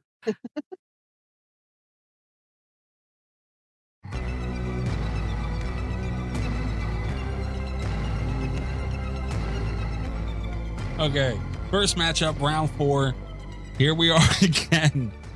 The Texas Chainsaw Massacre, 1974. What quadrant is this? Hold on. This is the upper right hand, or the upper left hand quadrant. Okay, thank you. Yes, and this is, I believe, the finals of that quadrant, right, Mikey? Yeah, 70s. Okay. Yeah. So this is the champion of the upper right or upper left hand quadrant, which is the 70s quadrant. We're not about to have quadrant champions. What the hell is that? Well, they do that in the NCAA tournament. They cut down the net when they win the thing to go to the Final Four. Yeah. Moving on.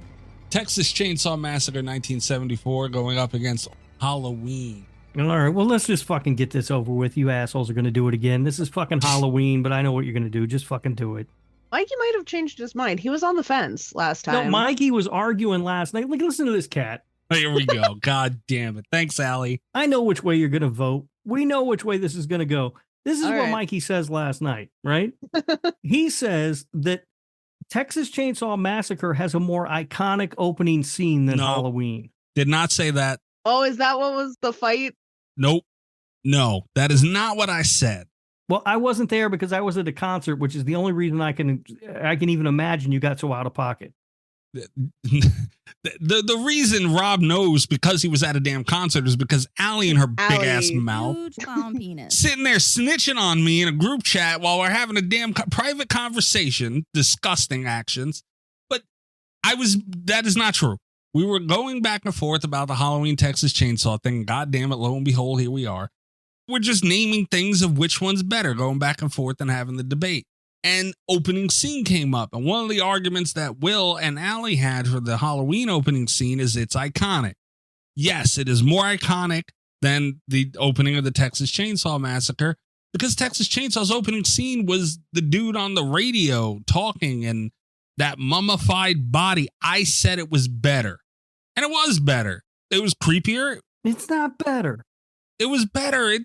All they had was someone walking slowly through a house and then stabbing a in girl. a single shot, Mikey. There were 2 shots. There were actually 3 shots. There were 2 cuts in there. But again, motherfucker. That also proves how genius it is because you can't tell. But you knew. We both knew. There's 3 shots now. Okay. Tell. And it's so brilliantly cut together. And it gives us that killer POV. And they put the mask on and we see through the eye holes of the mask. Oh, it's so fucking good. And you're talking about a fucking John Larroquette reading a thing on the radio or whatever. I am talking about someone putting a mask over a camera and walking through a house and stabbing a woman. You get titties, though, in the open scene. I'll give it that. You do get titties. That is always a plus. But you get a mask over a camera, walking through a house and stabbing a woman that you don't even see the stabbing. You don't even see it. It's off camera. As opposed to, yes, John Larroquette, iconic voice, reading that shit, super scary. You see the scene of those mummified bodies on that stone. And dude, it was creepy. It was like, what? That's what you see when you turn this movie on. If no one's ever seen it before, you got to be like, what the fuck is that? You're locked in. Mind. And then soon following after that, even though it wasn't the opening scene, you get the hitchhiker. Dude, honestly, this is very hard. I love Halloween. I just put it over The Exorcist and all these other movies. But again, when 2 things are this great, you got to look at certain things. And the degree of difficulty in creating the Texas Chainsaw Massacre is harder than creating a slasher in the suburbs. Rob, you got to admit that's true.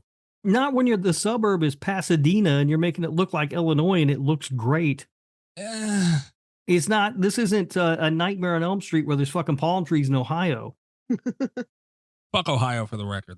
And they had to, you know what they did to get those leaves on the ground, by the way? What? Dump them on the ground?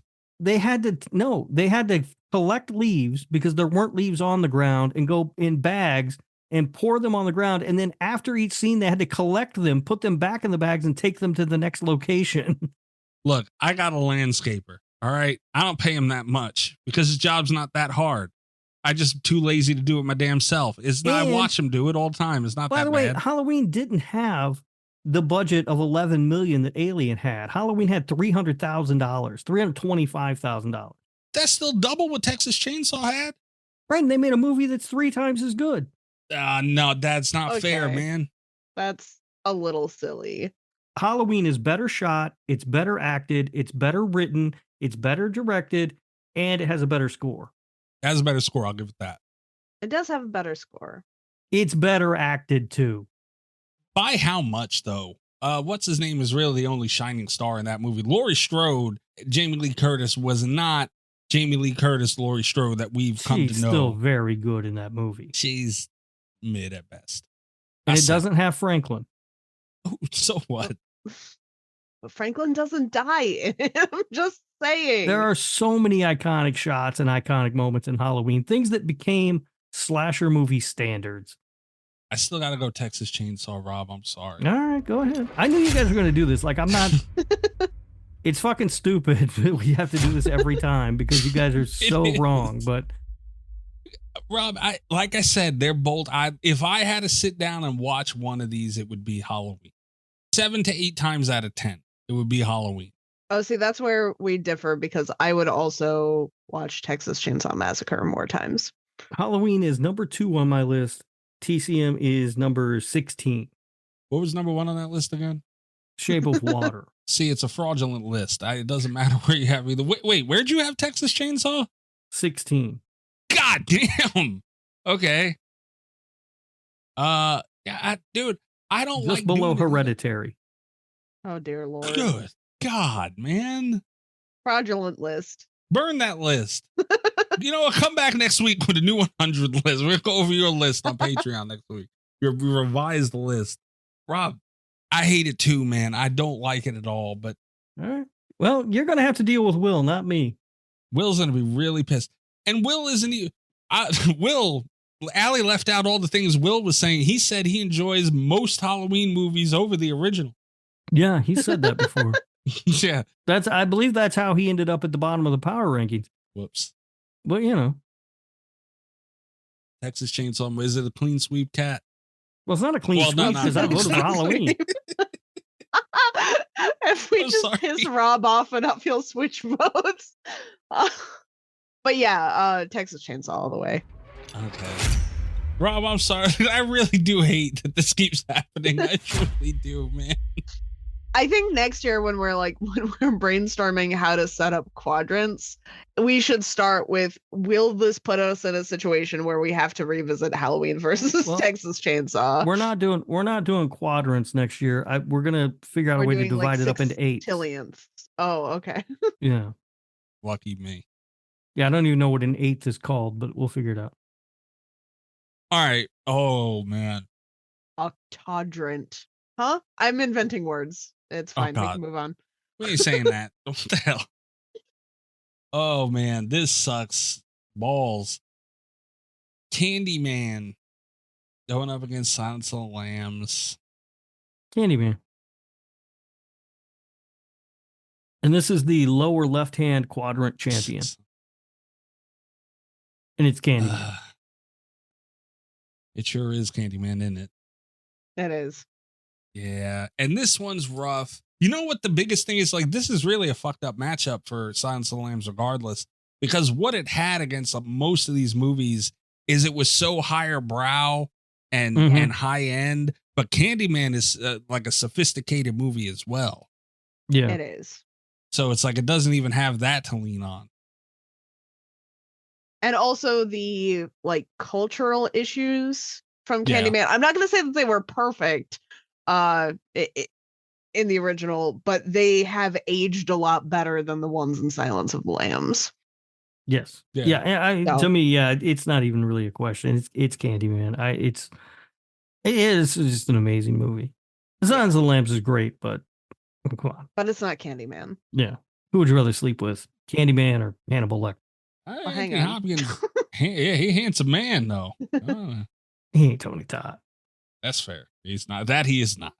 Tony Todd too. If anyone's not following him on Twitter, very interactive, very fun. He's very active, and he posted a picture of himself today. And man, even in his older age, that's a handsome sumbitch, man. Yes, he is. He is. Yeah. And he's a great follow. A lot of times he posts music suggestions and stuff, and that's a lot of fun. Yeah. Because he has great taste in music. Yeah. At Tony Todd 54. He follows me too, Rob. So he's a very, Dude, I think I told you this story. I got an alert on my phone at like 2 a.m. one night. I was like, what the fuck is that? And I picked it up, and I don't know why my phone wasn't on silent, because my phone basically comes out of the box and immediately goes on silent. But for some reason, I had it turned on. So I heard the alarm. I was like, what the fuck is that? And I picked it up, and it was an alert from Twitter saying that Tony Todd had followed me back. How good of a feeling is that? It was the most exciting thing ever. Yeah. That happened a day before my birthday. Late as well. Oh, wow. And I was like, oh my God. Yeah. Great follow on Twitter, though. Very, very fun. Damn, though, man. Silence of the Lambs out. This is usually in the brackets, when you get down to like it's really the next round that really gets to the nitty gritty of the big ones. These are the biggest ones from each decade. So it's like, we're getting that early here. Mm-hmm. God damn. Speaking of titans in the horror genre, next matchup, The Thing, 1982, going up against A Nightmare on Elm Street, 1984. It's The Thing. Ooh. Don't do this to me, you guys. Kat, you already know. Though. I know. I can feel it coming, but I don't like it. Listen, Kat, I'm the only one of us with a Freddy tattoo, and I've already said it's The Thing. So, I mean, come on. That's just for a girl. You don't even have a Thing tattoo. Look, I was ready to put The Thing over Cujo. Honestly, I don't know if I'd have put Nightmare on Elm Street over Cujo. That's the level I'm at with that movie. So what I'm hearing is that you think that The Thing is better than Nightmare on Elm Street. No, definitely not. I'm not putting either one. I didn't put The Thing over it either. That was you two. So I'm definitely not putting The Thing over Nightmare. I mean, it's no secret here. I'm going Nightmare. Man, I don't want to do it, but it is. It's got to be Nightmare. It doesn't have to be, though, Kat. There is. The Thing is a nearly perfect film. There's nothing wrong with it. I don't think there's anything wrong with Nightmare. Really, the effects haven't aged well. There are fucking palm trees in Ohio. We've talked about that already. Yeah, the palm trees in Ohio is a little weird. I don't know. I mean, look. If you look at like the effects in The Thing, still look great today. Okay, I will say, if I'm doing like a point by point comparison, if I'm going like performances, story, editing, like down the line, the first thing, like the biggest thing that The Thing has going for it over Nightmare is effects. I fucking love the effects from The Thing. Right. And the thing, they're so good. The effects in The Thing still look great today. Nightmare hasn't aged great. It hasn't aged great. It's got some of that weird 80s, like at the end when he disappears or whatever, it looks kind of 80 goofiness. It's got that dummy being pulled through a window at the end. It looks like shit. Never looked good to begin with. It's got The Thing has a much better score. The music is so much better. It looks better. The performances are better.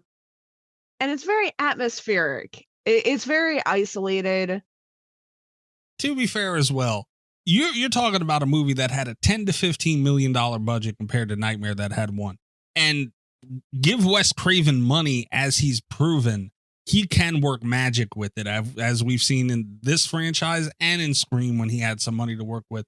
He made his movie and Freddy Krueger as a character better. I understand we're talking about the original, but dude, $1 million? That's not a lot for a movie that you're basing. Dude, talk about the effects. I mean, we got them later on in the franchise more so, but dude, Freddy was still in and out. Like they didn't look bad. Johnny Depp on that bed, that looked dope. There are some that look good, but a lot of them haven't aged well. That's what I'm saying. There was also more effects in that movie than in The Thing, though. I don't know about that. Maybe. I like the story for Nightmare better though, and I like the characters better. I like Freddy. I mean, I can't Scary. I can't argue that. I don't like the story better, but that's just a personal choice thing. Like, to me, I think The Thing is a much more original story than Nightmare. I feel like Nightmare is essentially, besides the dream demon part of the killer being a dream demon, is essentially just a standard slasher movie about high school kids whose parents are never around. I mean, it kind of is, but I really like the dream demon aspect of it. Right, and I get that. That's something new that we hadn't seen in slashers before. I get that. But I don't know. I mean, The Thing is... I love The Thing. I don't want it to sound like I'm throwing like the story for The Thing under the bus, because I really like the premise. I think it was really well executed. If you lined up all of the characters from Nightmare on Elm Street and all of the characters from The Thing, I feel like the person that I'm most attached to is Nancy, and I feel like it kind of sucks that that the character that I like came from the column that isn't like tightly focused on an isolated group of characters. Like, I feel like the psychological horror movie aspect of The Thing should have had the stronger characters, and I don't feel like it did. I think that's the fault of it being an all-male cast. Yeah, because they're all these of researchers in the middle of nowhere. There's this sort of like weird machismo thing that happens with them. They're closed off. I mean, but I think that there is depth in certain characters. Like, I think McCready has a bit of depth. McCready does have a bit of depth. I think we see Wilford Brimley's character have that sort of weird snap and everything. It's one of the greatest moments ever when he's like, "I'm fine. I want to come back in," and there's a fucking noose that he's made hanging behind him. Fucking great. And like, it's one of those things, there's enough depth that when I'm watching The Thing, it doesn't bother me. Like, it doesn't feel like there's something that's lacking. But when I'm comparing it to Nightmare on Elm Street, I wish it were there. I mean, look, that would be the thing that would push it over. All right, pick Nightmare and be wrong if you want. That's fine. What I'm taking away from this is Kat hates John Carpenter. Wow. She kicked out Halloween. Now she's kicking out The Thing for no fucking reason. Both of them better movies. I also don't feel like I kicked out Halloween. I feel like my stance on that one has been made clear. I feel like Mikey kicked out Halloween. But still, your stance has always been that you hate John Carpenter. When we did Murder by Numbers, you didn't even pick a John Carpenter movie as the number one Halloween movie. So, I mean... that's a very good point. I didn't think that. I picked one with his score. He did the score for the one that I picked. He did. Yeah, I'm going Nightmare. Wrong again. Jesus. Rob, I'm sorry, man. I hate to do it. All right. Last one. The champion of the lower right-hand quadrant. Yeah, this is the last matchup for the night. And the next week we have the semifinals and the finals. The Thing, by the way, is number 4 on my list. That's too high, man. A Nightmare on Elm Street is number 54.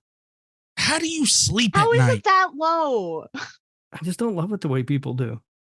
That's Mr. Freddy tattoo. It's not even my highest Nightmare movie. New Nightmare is at 48. And that's your highest one, and it's still in the 40s, dude. God damn it. Oh, all right. The last matchup, I hate your list so much. You don't understand. Last matchup, Let the Right One In, 2008 versus Saw, 2004. Mikey, you're deciding this one because it's clearly Let the Right One In for me. Why? I really can't bitch, I guess. Kat was in a very fucked up situation not too long ago. Just now with The Thing. Yeah, that's true. Oh, man. You guys are really doing this to me? Yeah. Fuck me. I'm going to throw this out here Please again. Help. Because I feel like I have to. I get a little bit defensive about Saw because there's so much unnecessary Saw hate. I feel like, and I'm going to start this by saying Let the Right One In is a better made movie in a lot of ways. It, like, the cinematography is better. It has some very iconic scenes. it does what it's supposed to do beautifully. Saw, on the other side of that, it's just a story that I think, and it had that reputation for being like crazy torture porn. I don't think it was. The first one just wasn't. Like it had a psychological, tightly focused story that it told very, very well. They had no budget, they had no time, and they threw together just like this indie horror gem that changed the scene moving forward. I think it's great. I really like the story that they tell. And when it comes down to it, again, just on a premise level, I like the story that Saw tells more than I like the story that Let the Right One In tells.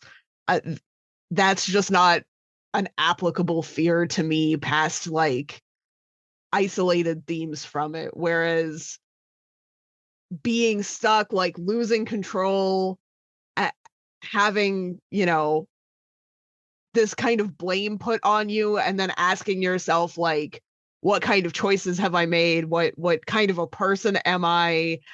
There's just something about the premise of Saw that I find very relatable and appealing and scary, because and people make fun of this in the later installations, later on in the French, where it's like, John Kramer will pick you for irritating him on the elevator or whatever. And it's true, but it's also like, in this first one especially, it asks us if we're good enough. And that really just on a fundamental level, I think has a lot of potential to be scary. And I think they nailed it. I will say this, Let the Right One In is number 8 on my list of top 100. Saw is not on my list at all. God damn. Was Saw 2 on it? Huh? No. Jeez. There are no Saw movies on my list. As far as Kat's lack of fear for the premise of and themes in Let the Right One In, Kat is a child. We know this. So she doesn't have to worry about it. It was a movie with children. It was a movie about children. Yes, but a lot of the fears are about are played out, or at least one of the themes that's played out is about aging and being replaced, and those sort of things. And clearly, you don't have to worry about that because you are in that point in your life where you still feel like you're never going to get old and you're always going to be cool and young and hip. I don't feel like I've ever been any of those things. And that's fine. Also, I don't feel bothered. That's really I don't feel bothered by Saw at all. I wouldn't think any of those things if I was in that situation. I would never think, have I been good enough? I think this guy's a fucking asshole. Why is he doing this to me? Which is really sort of the big fundamental problem that I have with a lot of the Saw movies is that John Kramer's just a dickhead. I don't want to rehash or repeat the whole thing that I went through the last time I talked about an episode or two ago or whatever, when we talked about Let the Right One In, about just how heartbreaking I find the story and how perfectly executed I think the movie is. I think that this movie touches on themes that are much deeper than anything that Saw has ever even thought about. And in my closing argument, Saw is just cheap torture porn trash. There you go. Thank you. I will not be taking questions. That's not fair. All right. These two movies, again, we're saying it for a third time, so I guess they could be a little different. But for argument's sake, couldn't be any different yet again. Yes, one's really great and the other one's Saw. Well, see, that's the thing, man. You can't compare them on the Saw didn't get to, Let the Right One In level, because they weren't trying to do that. That's like, comparing Jordan's 3-point percentage to Steph Curry. Like, Jordan didn't shoot threes. Like, that's not what he was trying to do, so how could you compare? I also, how much money did Let the Right One In have? So that being said, you can't really compare that to each other as far as which one got to what level, because Saw was trying to be gritty and Saw was Let the Right One In had 29 million SEK. I don't know what that means. I don't either. Let's see what we can figure out here. About 2.7 million. Okay, so it had double the amount that Saw did, but it's not a huge amount of money difference. But they were just trying to do different things with their money, and this is something that's not brought up with Saw a lot. And to counter what you said, Rob, it's just, cheap gore porn and, all that stuff. That was a joke because Kat No, I said understand. Yeah. I understand. But that's what gets thrown around a lot about Saw. But people forget, especially, maybe younger people who haven't been around watching horror from when the original Saw came out and Saw 2. Saw was originally, it was known for the gore, sure. But it was also known for having a really good twist of an ending. And I think they got off the rails with that in 4, arguably 3, where they were just like, how do you top? It was 4. 3 was the beginning of it. As far as the ending, to me, they were just trying to go so grandiose because the endings were like, holy shit. And they lost their way. Move this in the same way with somebody in a dark room and somebody else slamming the door going game over. Well, that's the ending to every single Saw movie. But that's after a twist. Right. But that was this is the first one that did it. The first Saw movie that did it. And then the second one did it. And it was like, holy shit, that's a good ending too. The kid was in the safe and all that stuff. Well, spoiler alert. Damn, we ain't talking about Saw 2. I'm just saying. The movie. Also, dude, I just want to, because Rob has made this argument with me, and before I lose my chance to do it forever, because Rob keeps bringing up scores, Hello Zepp is one of the most iconic horror scores ever. I know a lot of people don't know it by name, but you know that music when you hear it, like that. It's so good. And we got that from Saw, and it's you'll know it, Rob, because it's the song that they play when someone shuts the door and says game over. What the fuck they call it Hello Zepp for? Why do they just call it game over? Well, because they call it Hello Zepp because it starts for the first time ever. The first time we ever get that really, really iconic music. It's as we're getting the twist for the first time. It signifies our big mic drop of a twist in a Saw movie. And it's when Zepp is playing his tape, so those are the first words on the track. You're talking about Hello Zepp. Saying a lot of things that I don't understand. The score is good. Saw had a really good score that's aged very well, and I feel like it's worth bringing up because so many of the most iconic horror scores, we kind of went through a phase in horror where it wasn't as much about the score, Mm-hmm. It's more about the soundtrack. And I think that this was a really good return to form, music wise. Yeah, we had a shitty time period where everything ended with a Creed song. That's true. But I will say this, Mikey, and I will agree with Kat, I guess, that this Saw scores, but I don't remember either score. But if you look, we knocked out The Thing, we looked at Halloween, and we knocked out Halloween, both movies that had better scores than the movie they were against. So clearly Saw has to lose if it has the better score. Yeah, that's how we're doing it. I will also say this. When I watch Let the Right One In, I think about it for days. When I watch Saw, I forget about it the minute that I turn it off. It's not to me, Let the Right One In. I watched Saw 20 years ago and I'm still thinking about it and talking about it on a podcast today. I'm talking about it on a podcast today too, and I don't want to be. And to me, there's a depth to the work in Let the Right One In that doesn't exist in many movies. It's a Train to Busan level film. We just don't see this in the horror genre very often. Rob, I'm letting you know now. I'm leaning Saw, dude. And I know say you are because you don't like smart stuff.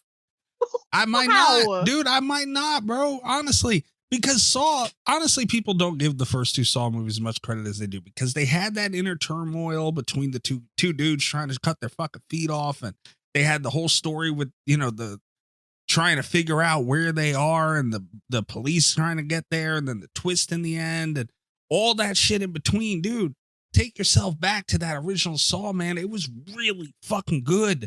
It wasn't just torture. It's not better than Let the Right One In, though. It's just not. I mean, it's objectively not a better film. It was more entertaining on a horror level. It might be more entertaining, but it's not better. It's more entertaining. I think it's scarier. It might be scarier, but it's not better. But it's better at what it was. They were not running the same race, though, is the thing. They just weren't. That's you're making an excuse for why it's not as good. I think it is as good in as far as sitting down, watching a movie. Am I entertained? Do I like what I seen? I think it's just as good. This is a really fucking hard pick. If Honestly, that's the criteria you want to use to judge it on, that's fine. But it's just not a better movie. I think it is a better movie. It doesn't look as good. It's not as deep. It's not as interesting. I'm not going to argue that, like, shot for shot, the cinematography of Saw is as good as Let the Right One In. Let the Right One In has some beautiful shots. It's got the pool scene. Like, I get it. But Saw has such a style. Like, it has such a firm, like, consistent style, you know? Yeah, disgusting ass bathroom style. Who wants that? Right. But it goes...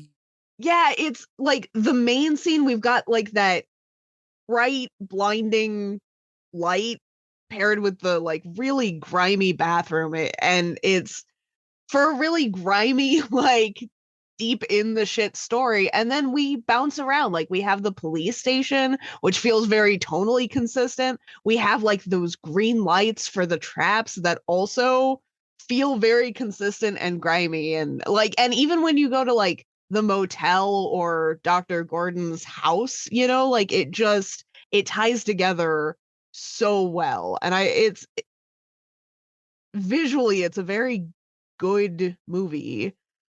But that's what I'm saying, dude. But it's not shot as well as Let the Right One In. I'm not going to say it's shot as well as Let the Right One In, but it does atmosphere so well. But so does Let the Right One In. Let the Right One In it's the opposite of Texas Chainsaw Massacre. When you talk about how you can feel the heat and everything in Texas Chainsaw Massacre, and I've talked about that before too, like it's an experience as much as it is watching a movie, right? Because it's so hot and just oppressive. You can feel the cold when you watch Let the Right One In. Like that cold comes through the TV at you almost. Or through the screen, I should say. Oh, everybody's watching on TV now. Yeah, but Saw, I literally went to see Saw 2, and granted it's not Saw 1, but it's same effect. I had someone walk out and they couldn't watch it. A horror fan. Could they not watch it, or was it just so bad? How bad? No, they almost threw Because up. I wanted to walk out of a lot of fucking movies. I'm telling you that. It didn't have anything to do with not being able to watch it. No, they gagged. But that's not, I mean, it's gorier than Let the Right One In, of course. But there's not more gorier. to a great movie than just being gory. But it's beautiful gore in a way. You know, and I've said for years, one of my most quoted things is, I do not like gore for the sake of gore. You're not going to impress me. You're not going to win But you points. say that. You say that, but you don't believe that. I mean, that's not true of you. You like Terrifier. You like all this bullshit that's just gore for gore. But Terrifier and Saw are two franchises that kind of carve their own way with it, where it's now that's their thing. That's what they do. They're not just, I don't know how to explain it. Like you see a lot of these movies that came after Saw where it's just blood and guts. And it's like, okay, well, for what? Like why? Like Art's doing it because that's what Art is, over the top. He's crazy. He's going to do it in a fun way. He's got character to him while he's doing it. Like it's fun to watch him do this shit. You know, and Saw was just, it was the traps. And it's like, well, how the fuck is this going to work? Are they going to make it? All the tension between that. Well, if that happens to what that puppet said is going to happen, what the fuck does that look like? And it looked great. And dude, Saw is really good. The first two Saw movies are really good. And also there's that whole gore for gore's sake argument, but it's that Texas Chainsaw Massacre effect. In the first Saw movie, it wasn't gore, it was good editing. Like, and I talked about the foot because it's the one that people remember. I think actually the best example of it was the razor wire trap, where there's the maze that the guy has to crawl through.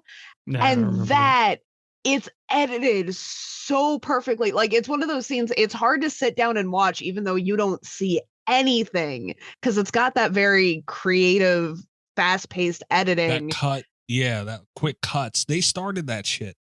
Yeah. And that's not to say a good thing, because it ended up getting very overdone and badly done in certain hands, but it was really good here.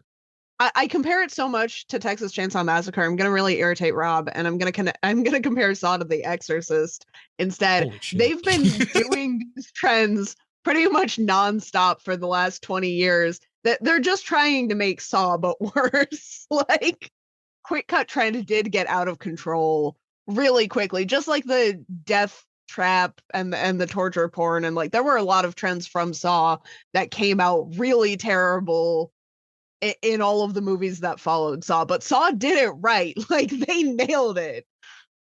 And I'll even go as far as saying it got carried away and too far within the franchise of Saw. But you can't, first movie, it wasn't too much. It was like that perfect amount, and they went a little further in 2, and that was crazy. Rob, I'm sorry, man. I can't believe I'm on this side of a Saw argument this late in Murder Madness myself. I've been voting for Saw. I think I voted for Saw in every single round. I get it. This time you're wrong. Saw is not a better movie than Let the Right One In. It is not. Saw has beaten the My Bloody Valentine remake. That I went against. Well, no, I think I gave it a pity. I don't remember. I don't remember. But then it got American Psycho. That was an easy one. And it beat out Trick or Treat. Dude, this first Saw movie was nothing to fuck with. Like, this was another one of those reset horror kind of moments, because that glow from Scream. Yeah, but not in a good way. For Saw, it was. Reset horror moment to give us a bunch of shitty torture porn movies that were imitating it. Like, that's not a great reset. But I mean, you can't hold it against Saw that nothing could do Saw as well as Saw. I can. It's the Exorcist thing. I can, if you're going to use it in Saw's favor, that it was a reset point. If you say it was a reset point, that's fine. But what did it reset us to? Well, it reset us to this, which was fucking terrible. Yeah, but Saw came back with Saw 2. And Saw 2 was really good. And Saw 3 was, in my opinion, was okay too. It wasn't bad. Like, it was a good movie. It was okay. So it's like, everyone's trying to keep up with it. But, it was a reset point. Rob's right. It wasn't the best of reset points. But, dude, it did breathe air. It got people into theaters to see horror movies again, dude. It did. All right. But all of that also is outside of the film. That's true. But the film has to perform, and it has to be a good enough movie to do that. It was my point of bringing it up. You are right to a degree, though. Dude, and plus you're having me go against a book movie, man. Why are you shocked right now as much as you are? I'm not shocked. As soon as I'm disappointed in Kat, to be honest with you, because deep down, Kat knows Let the Right One In is a better movie. I don't know that. You do know that, Kat. You have to know that. I don't know that. You have a brain and you're an intelligent person, and you have to know that. Oh, thank you. But no, I don't. I mean, I understand that you have trouble using it because you're a child, but you know that. I can't believe it either. Because I like Saw a lot, but this deep into the bracket, you would think I would have come across something. Actually, Trick or Treat was one I voted. It would, if I had my way, it wouldn't be here right now. Yeah. Trick or Treat, I'd put over Saw. And honestly, Trick or Treat, I'd have put over Let the Right One In too. If you really want to talk about it. That's just crazy. But dude, that first Saw movie is really good. I can't fucking believe it either. This is a stunner. But what world do we live in that Rob is mad at Kat mostly for picking Saw in this bracket? I know, Rob, when we get to these things, Rob always acts surprised or disappointed in me. Because I expect better from you and I never get it. Even though I introduced myself to the show as a Saw fan, that's like the fundamental thing people know about me. But look, there's a difference between, I love Friday the 13th Part 6, but when it came time to knock it out, I knocked it out, Kat. That's true. But Saw, I don't think it was the time to knock it out. I think that time will come. Of course, the time to knock it out was now. What are you talking about? I don't think that. I think it deserves. Last round. Kat is the Leah of this show. I swear to God, I always expect her to do better. I'm always like, come on, Kat, just don't suck. And I never get anything good from her. Wow. It's unfortunate how funny that is. I'd also like to point out that tonight has been extremely frustrating because in this last round, not a single movie that I picked ended up winning, except Candyman, which was the fucking easiest pick in the world. I will say, I'm not looking at the quadrants right now, so I don't know how it goes, but I can tell you how it went. Halloween lost, The Thing lost, and Let the Right One In lost. Welcome to my treatment rough. In the beginning. Yeah, it sucks. I lost a lot of them early. And that's what we were talking about when we were wrapping up last week, the week before. Sometimes this is better for them to fucking go early, you know, because the stress over each round. And then what would be better is if I had hosts that had, were able to think, make proper decisions. Rob, come on, man. That Saw movie's really fucking good, dude. It's not better than Let the Right One In. I'm not saying it's not good. I voted for it every round until this one. I'm not saying it's not a good movie. I'm saying it's not better than Let the Right One In. Well, that's what you get then, because like I said, if it was up to me, Trick or Treat, I'd have put over. I put over Saw. So that's what you get, kind of in the long run. It's not what I get. I did the right thing every time, dude. And I have no horse in this race. I don't like Saw as much to really care, whether it stays or goes. Same with the Let the Right One In, dude. I enjoyed Saw more. I think they accomplished a lot in that fucking movie. I also just want to I feel like Saw is the first Saw movie, just to clarify, again, we're talking about the original 2004 Saw. I think it deserves to be the champion of the 2000s. It's a good representation of that time in horror. It's not the best movie from that time, though. And that's what we're talking about now. What? It's torture porn crap. No. It's the good story that can and does sometimes exist under the torture porn crap. I do see several movies that I would have put over Saw. So, I mean, I don't know. Listen, there were a couple movies I would have put over Saw, and they all got voted out round one. So here we are. God damn. By the way, if I'd had, out of all of the things in this quadrant that I would have chosen over Saw, Martyrs also was a good representation of the really good story that can and sometimes does exist under the torture porn crap. Yeah, I wouldn't have put that over Saw. Kat wants Martyrs to be the king of the quadrant, Rob. I'm just saying. I would have put the movie that Let the Right One In knocked out earlier, Shaun of the Dead, over Saw. That's another one, too. Well, I don't know. I might have put Saw over Shaun of the Dead, honestly. That one would have made me cry. So I'm glad we didn't get there. Yeah, I definitely would have. No, I think that without looking at the bracket, without having it in front of me, I would imagine there are 3 or 4 movies from this quadrant that I think are a better 2000s movie than Saw. At least 3 or 4. Devil's Rejects, one of them. Definitely ain't one of them. God damn, what a fucking painful, heart-wrenching. Well, this is what always happens. We get down towards the finals and you guys always make it uninteresting. So here we are, uninteresting again. Next week, we have Texas Chainsaw going up against Candyman. Oh, boy. And Nightmare on Elm Street going up against Saw. Same fucking movies we end up with every time. But honestly, though, is Candyman and Texas Chainsaw really good movies? You know what? Maybe we're looking at Murder Madness. Maybe it would be a good idea for next year. We would pick like a specific objective. Yeah. Of each, because then the choices change. I pitched Killers Playing Uno and nobody wanted to do it. I completely missed that pitch because I 100% would have voted for that. That's right. I think Allie did start that one. I jumped on the train. I think you're right about that. That's gimmick infringement. Yeah. It all blurs together for me. I understand that it's frustrating. This has been maybe my favorite year ever of Murder Madness because I like quadrants.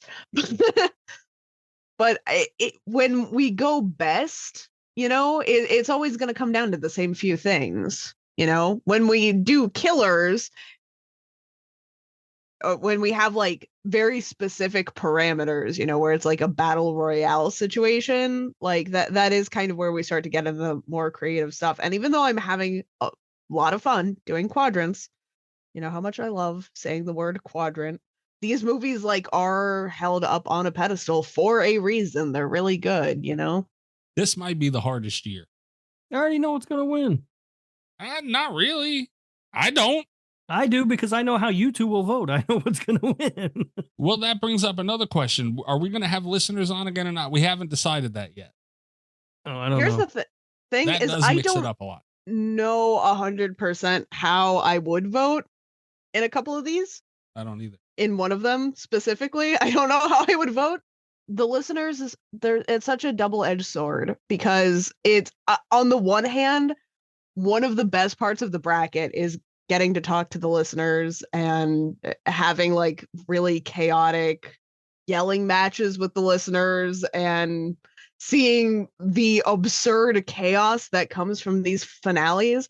On the other hand, and I feel this way about the slashies too, is that when we let the listeners decide things for Slasher Radio, we're the ones that have to carry on having given awards to something that the listeners chose. And sometimes, usually, they're wrong.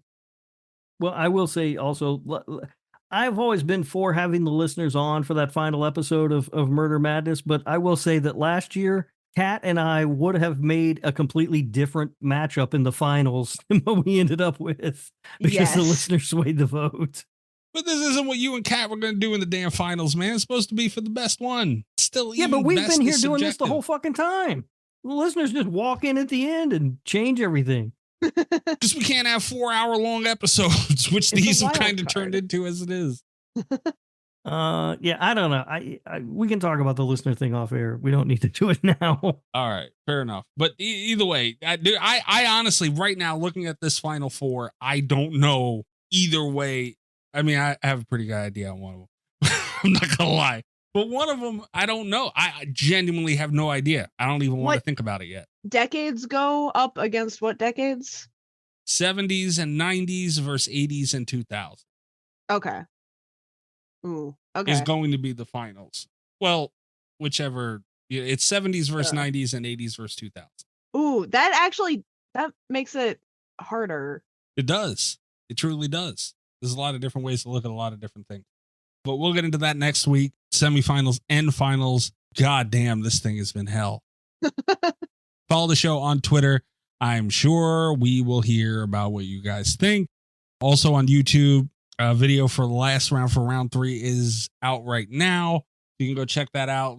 Also, utilize the comments too. Like some people do, and it's fun, but people have been watching them. But throw in there what you think. If you have any opinions one way or another, anything good, we'll obviously read on the show like we do with the polls. Polls as well. Hop on Twitter @Slasher Radio. We've gotten a good amount of votes, but let us know as well. Greg commented on the Blair Witch one, which was really close. And I believe his exact words were, "What the hell is wrong with people?" That sounds like Greg. Yeah, definitely sounds like Greg. Kick Ghostface in the dick. He needs to learn to be more polite like me. Also, speaking of our YouTube, we're @Slasher Radio on YouTube. We recently got partnered on there, so go give us a subscribe if you are not subscribed already. All interaction and everything else, like the videos, all that stuff, it helps us out a lot. Patreon.com/Slasher Radio also helps us out a lot. Tiers starting as low as $3 a month. There's a free trial, all that good stuff.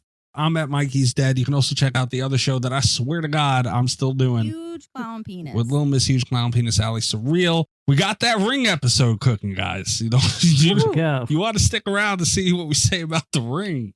We're going to see if that holds up eventually. I'm getting caught up on everything, so that's going to be coming soon. That's it for me, Rob. What about you? You can find me on Twitter @RadioRob123. Listen to the other show that I do with Kat, the Nick fucking Woo Cagecast. That's Nick effing Woo Cagecast in your podcast players. It should have just released our episode on Sunny. Yeah.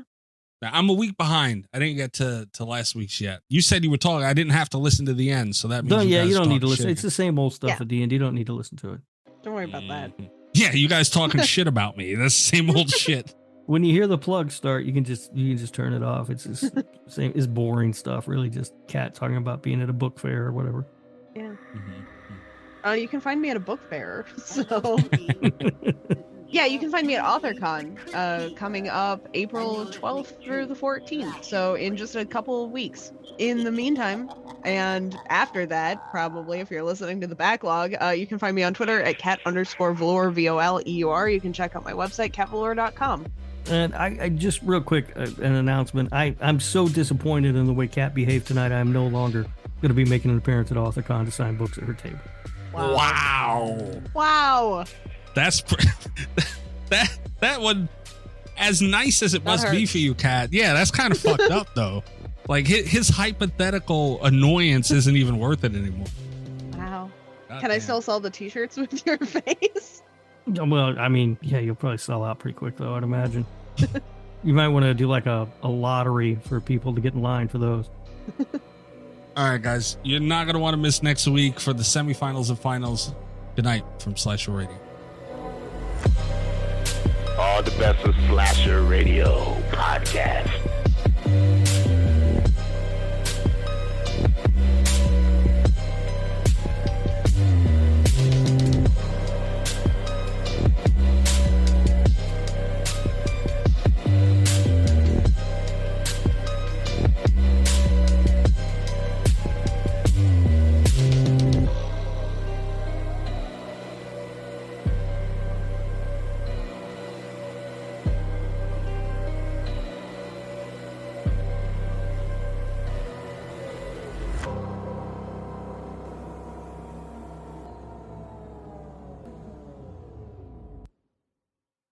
If you're a podcast host, listen up, this one's for you. My name is Allie Jackson. I'm the host of Finding Mr. Height, a dating and relationship podcast that I've been doing for 4 years now, sharing my positive and practical approach to dating that's built on my own life experience. And I wanted to share another experience that I've had, my secret behind monetizing my show. It's called Red Circle, and I was just telling my colleague about how much I love their platform. With Red Circle, not only am I getting a seamless hosting experience, but I also love the support I receive in ad sales. It's not just typical ad sales either. It's targeted opportunities based on my show and my life. And the platform is super simple. You just set your preferences and Red Circle matches you with sponsors that align with your show. You can vet every opportunity and their platform gives you great analytics. More recently too, my Red Circle team has brought me opportunities outside of my podcast on social media to really augment the podcast partnerships, bring them full circle. I just can't recommend them enough. If you want to give it a try, go to redcircle.com to get your free trial. That's redcircle.com for a free trial.